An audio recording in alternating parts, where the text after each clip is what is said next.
ایک شخص کو اللہ نے بے شمار دولت، کثیر اولاد اور نعمتوں سے نوازا تھا۔ وہ اس پر بہت زیادہ شکر بھی ادا کرتا تھا۔ لوگ اس کے حالات زندگی پر رشک کرتے تھے اور کہتے تھے کہ اسے سب کچھ شکر زیادہ کرنے کی وجہ سے نصیب ہوا ہے۔ اگر اللہ ہمیں بھی اتنا دیتا تو ہم بھی اتنے ہی شکر گزار ہوتے۔ لیکن ایک دن زلزلہ آیا اور ایک ہی رات میں اس کا گھر، اولاد سب مر گئے۔ اسی سال بارشوں نے اس کا سارا فصل تباہ کر دیا اور تمام نعمتیں ختم ہو گئیں۔ جب لوگوں کو اس بات کا علم ہوا تو اس کا حال دیکھنے دور سے آنے لگے کہ آخر اس سے ایسا کون سا گناہ ہوا ہے کہ اس کا سب کچھ ہی تباہ ہو گیا۔ مگر وہ لوگوں کو کوئی جواب نہیں دیتا تھا اور دل ہی دل میں کچھ کہتا رہتا تھا۔ 18 سال تک اس نے ایک عیش و عشرت والی زندگی جی تھی اور اب 8 سال سے وہ انتہائی خستہ حال زندگی گزار رہا تھا۔ ایک دن بیوی نے اس سے کہا کہ آخر تم اللہ سے کیوں نہیں پوچھ لیتے کہ اس نے ہمارے ساتھ ایسا کیوں کیا، اور تم دل ہی دل میں اللہ سے کیا کہتے ہو؟ اس شخص نے کہا کہ میں اللہ کا شکر ادا کرتا رہتا ہوں۔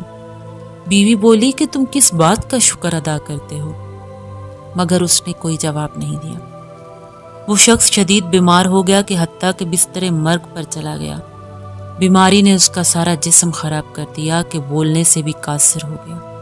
آخر ایک دن اس نے خدا سے پوچھا کہ اے اللہ، اب میں تیرا شکر کیسے ادا کروں گا؟ میرا دل اور میری زبان بیماری کی وجہ سے خراب ہو گئے۔ بس اللہ نے اس پر راز کھول دیا اور اسے بتایا کہ میں تمہیں آزما رہا تھا کہ کیا تم جتنے شکر گزار عیش و عشرت والی زندگی میں تھے اتنے ہی غم زدہ زندگی میں ہو کہ نہیں۔ اب میں تمہیں تمہارا سب کچھ دگنا کر کے لوٹا دوں گا۔ یہ کہانی کسی عام انسان کی نہیں بلکہ اللہ کے نبی حضرت ایوب علیہ السلام کی ہے، جس سے پتہ چلتا ہے کہ اگر ہم اللہ کے مشکل حالات میں بھی احسان مند رہیں جتنے کہ اپنی عیش و عشرت والی زندگی میں ہیں تو ہمارا مشکل وقت بہت جلد کٹ جائے گا اور اجر و ثواب بھی دگنا نصیب ہوگا۔ مذہب اور انسان کے بارے میں جاننے کے لیے اس چینل کو سبسکرائب ضرور کیجیے گا۔